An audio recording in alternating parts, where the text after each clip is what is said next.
Voltamos com o Na Mira Informação Verdade na nossa TV Vale das Artes. Hoje contando aqui com a presença da minha amiga doutora Janaína Correia, a doutora do povo que sempre tira um dia da sua agenda para vir responder as dúvidas dos nossos amados telespectadores, né, doutora? O pessoal tem falado com a senhora essa semana? Tem, Cris, tem sim. É muito legal esse feedback que o pessoal dá pra gente e sempre elogiando. Eu acho isso muito legal, viu? Obrigada mesmo. Tá. Eu vou perguntar, não fica perguntando, que senão leva meia hora pra mandar beijo pro pessoal aí, viu, ô Thaís? Pelo amor de Deus, pare com isso. Doutora Janaína, vamos começar, vamos ver qual é a primeira indagação que temos lá de casa. Rafael A. do Centro. Quero me matricular em uma universidade na qual possuo uma dívida prescrita.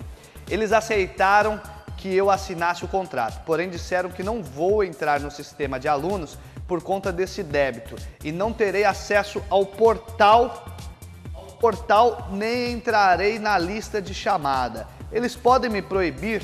Observação, eu possuo FIES e ProUni. E aí, doutora? Então, Cris, a faculdade, como banco, como várias situações, ela pode sim não querer você de volta. Sistema, né, exatamente. É a mesma coisa, vamos dizer, que alguém de alguma forma te chateou. Você tem o direito de querer a amizade dele de volta ou não, né? E independente se está prescrito ou não, há uma dívida.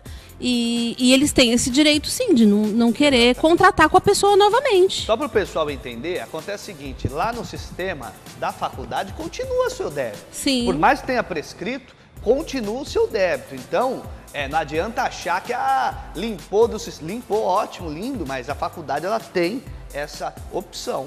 Como é muito comum em banco também. Banco também. Também as dívidas prescrevem, aí a pessoa passou 5 anos, tira aquela fichinha do SPC lá e do Serasa, tá limpo, ela quer contratar novamente com o banco.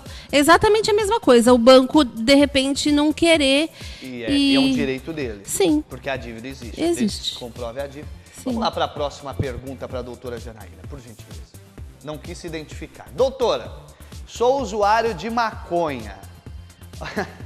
Não, vocês estão de brincadeira comigo. Calma aí. Vocês estão falando sério que essa foi uma pergunta que não quis se identificar, não é por menos, né?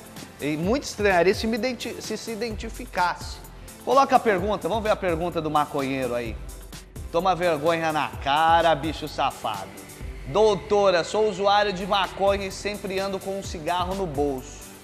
Se a polícia me parar, eu posso ser preso? Qual é o máximo que eu posso portar?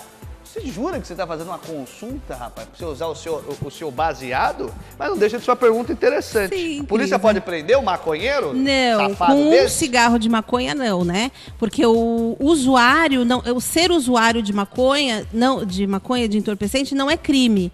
O crime é você traficar. Mas, por exemplo, doutora, ele está passando com o carro lá na polícia rodoviária. Aí passou pela polícia rodoviária. A polícia rodoviária... Aqui, moleque! Opa, que é esse cigarro? O charuto. Aí a polícia pegou o charuto. Olha o charutão do maluco! A polícia não pode prender o danado? Não, Cris. Ele é usuário, ser usuário não é crime. Mas nem encaminhar pra delegacia pra dar um susto? Não, de repente, se eles estiverem de mau humor, eles fazem, podem né? Fazer isso, Fazem, mas não seria o caso. E ele fez uma pergunta, qual o mínimo que ele pode... A quantidade ela é subjetiva, Cris. Vai depender do tipo. Então, assim, ser usuário pode. Então, eu tô portando um exemplo. 5 cigarros de maconha. O delegado vai entender que 5 cigarros talvez seja para uso próprio. Por exemplo, aquela cartela de cigarros, eu nunca fumei, não sei quantos tem lá. Mas vamos dizer que tenha 15 cigarros comuns, esses que a gente compra na padaria, né? É razoável? É um usuário. Então, o delegado vai entrar dentro do que é razoável para você ter ali. Agora, se você tiver 30, 40, 50, ele pode interpretar como sendo tráfico e não uso. Tiver um tijolo... de cocaína, fica difícil, E se você tiver um helicóptero com meia tonelada, doutora, o que acontece? Depende, aí vai depender que posto você ocupa no... Posso fazer uma pergunta pra você? Vamos lá, eu vou fazer a seguinte pergunta. Digamos que eu seja um senador. Ah, sim. Aí eu gosto de cheirar. Entendo. E aí cai o meu helicóptero com meia tonelada. Eu posso responder como usuário? Não deveria, né, Cris? Não deveria. E se eu tiver um agravante que eu mandei matar o meu primo e irmão? Aí complica? Então, como você é senador da República e do PSDB, talvez você aí não tenha a punição que você teria se fosse eu, por exemplo, né? Quem mandou ser petralha? Tá aí. Eu sou do PSDB. Muito obrigado. Depois eu pego a água. Deixa o senador Kristen Neves continuar o trabalho. Por gentileza, vamos continuar aí. Dona Estela do Veneza, doutora Janaína. Olá, doutora. Aliás, doutora, muito legal que o pessoal agora tá mandando a mensagem já direto pra senhora. Verdade. Olá, doutora. É verdade. Olá, doutora. Cria uma neta desde bebezinha e hoje ela está com 11 anos. Ela tem tudo de bom e melhor. Convênio médico, seu próprio quarto e escola. Só que a mãe dela quer a guarda e a menina diz que não quer morar com ela. Gostaria de saber se posso entrar na justiça com pedido de guarda. Cris, poder pode. Primeiramente, a gente teria que saber, para poder dar uma informação mais concreta, como que essa menina foi viver com ela, em que condições, a mãe deu a guarda, primeiramente deu a guarda, agora quer tirar, tudo vai depender disso, né? Mas existe sim as formas legais de buscar a guarda dessa criança e aí discutir em juízo, e o juiz decidir o que seria melhor, permanecer com a avó ou com a mãe. A possibilidade existe, sim. Tá certo, perfeito, doutora Janaína. Como é que é? Vem aqui, Thaís. A opinião da menina com apenas 11 anos é levada em conta? Sim. Se ela quiser ficar com a avó, provavelmente vai pesar. Não digo que vai definir, mas vai pesar. Tá certo. Então coloca, por gentileza, a próxima pergunta.